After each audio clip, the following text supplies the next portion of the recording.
उफ माँ, तुम फिर शुरू हो गई। अभी रखती हूँ फ़ोन, कहकर शाइली ने फ़ोन पटक दिया। अभी मकान मालिक से लड़ाई करके ही मूड ठीक नहीं हुआ था कि अब माँ भी शुरू हो गई। तभी घंटी बजी। श्रावण के अंदर आते ही वो उससे लिपट गई। श्रावण की बाहों का घेरा भी कस गया। कुछ देर तो उसे सोफे पर खींचकर उसकी गोद में लेटी रही। उसे बहुत अच्छा लगता है जब वो श्रावण की गोद में लेटती है और श्रावण की हथेलियाँ उसके सिर कंधे से होकर उसकी बाहों पर फिसलती हुई उसकी हथेलियों पर जाती हैं और वो अपनी उंगलियां उसकी उंगलियों में फंसाकर कस लेता है। फिर वैसे ही हथेली को फिसलाते हुए वापस सिर तक ले जाता है। फिर उसके बालों में उंगलियां फंसाकर गोल गोल घुमाता है। थोड़ी सी देर में जैसे पूरा मन डिटॉक्स हो जाता है। उसके बाद क्या करना है ये शाइली को पता है। उसकी जादू की झप्पी और प्यार भरी पप्पी श्रावण को भी तनाव मुक्त कर देती है। खाने में कोई ना कोई चीज़ उसने खुद बनाई होती है। खाना लगाने और समेटने का काम श्रावण का है। जिस दिन शाइली का मूड ऑफ होता है उस दिन उसे कौन सी ड्रिंक चाहिए ये भी श्रावण समझता है। आज भी उसने शाइली के मन को समझा और शैंपेन के 2 छोटे गिलास बना लिए। कल तुमने रोस्टेड चिकन बनाया था जो खत्म तो हुआ नहीं था, कहाँ गया? श्रावण ने खाना लगाने के लिए फ्रिज खोलते हुए शाइली से पूछा। संजीव खा गया। संजीव? वो कब आया था? श्रावण के माथे पर आश्चर्य की रेखा उभरी। आज कैब की हड़ताल थी। ऑफिस से उसी की कार में आई थी तो लिफ्ट के बदले मैं तुमने उसे इतनी मेहनत से बनाया चिकन खिला दिया। श्रावण के माथे की तिरछी लकीरें भवों से होते हुए आंखों में भी फैल गईं। लिफ्ट के बदले नहीं खिलाया। अगर चिकन ना खिलाती तो वो मेरा दिमाग खाता रहता। तुम्हें तो पता है मुझे उसकी बातें कितनी बोरिंग होती हैं। आज खाना बाहर से मंगा लो। फूड ऑर्डर करने के बाद श्रावण फिर से शाइली को टटोलने लगा।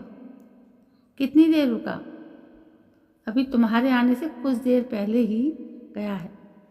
शाइली लापरवाही से बिस्तर में धंस गई। इतनी देर क्या करता रहा? श्रावण भी उस पर झुक गया।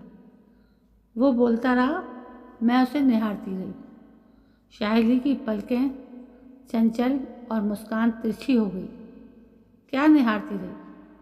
श्रावण की जलन अब खुलकर चेहरे पे आ गई थी। तुम्हें पता है मुझे उसका हीरो जैसा चेहरा और जिस्म के सांचे में टपी ढली मसल्स कितनी अच्छी लगती हैं। फिर मुफ्त में लिफ्ट देने से भी कभी मना नहीं करता। भला लड़का है। शाइली के चेहरे पर शरारती मुस्कुराहट खुलकर नजर आने लगी थी।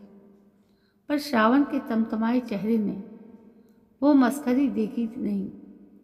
रिहाना की सुंदरता के बारे में ऐसा ही कुछ कहा था ना तुमने भी उस दिन? क्या? कुछ ठीक से याद नहीं आ रहा, कहते हुए उसने हंसकर बाहें श्रावण के इर्द गिर्द कस दी। श्रावण एकाएक सब समझ गया।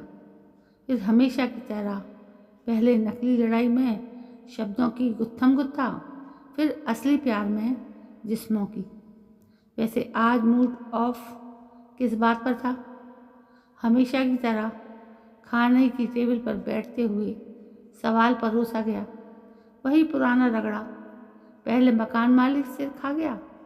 अकेली लड़की को घर देकर एहसान किया है उसने।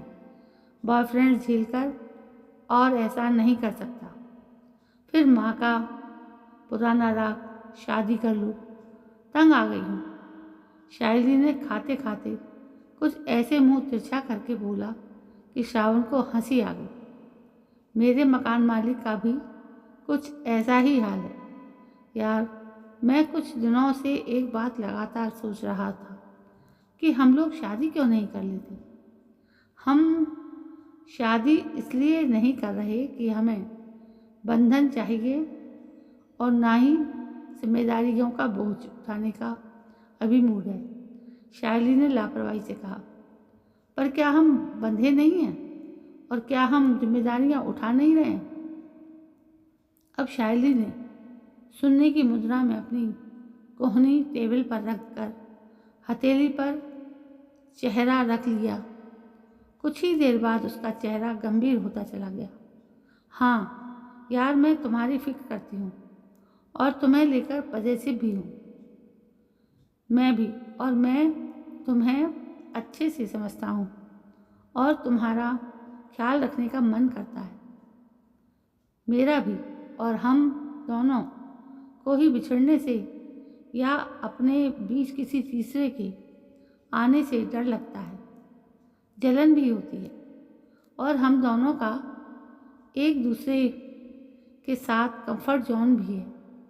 अरे यार, फिर हम दो घरों के किराए क्यों दे रहे हैं और दो इस्टेब्लिशमेंट्स के खर्चे क्यों उठा रहे हैं? हाँ यार, और फालतू में मकान मालिक और पेरेंट्स की खरी खोटी भी लगातार सुन रहे हैं। टूटने के डर से जिस बंधन से दूर भाग रहे हैं उसमें तो कब के बन चुके हैं। जब टूटने की पीड़ा का डर उतना ही है तो शादी न करने का फ़ायदा। दोनों की आंखें एक दूसरे में खोई थी और उनमें एक चमचमाता फैसला विस्तार ले रहा था। तो दोस्तों, इस तरह दोनों ने आखिर में शादी करके एक साथ रहने का फैसला किया और इस तरह ये कहानी यहाँ पर ख़त्म होती है। तो दोस्तों, अब बताइए आपको ये कहानी कैसी लगी।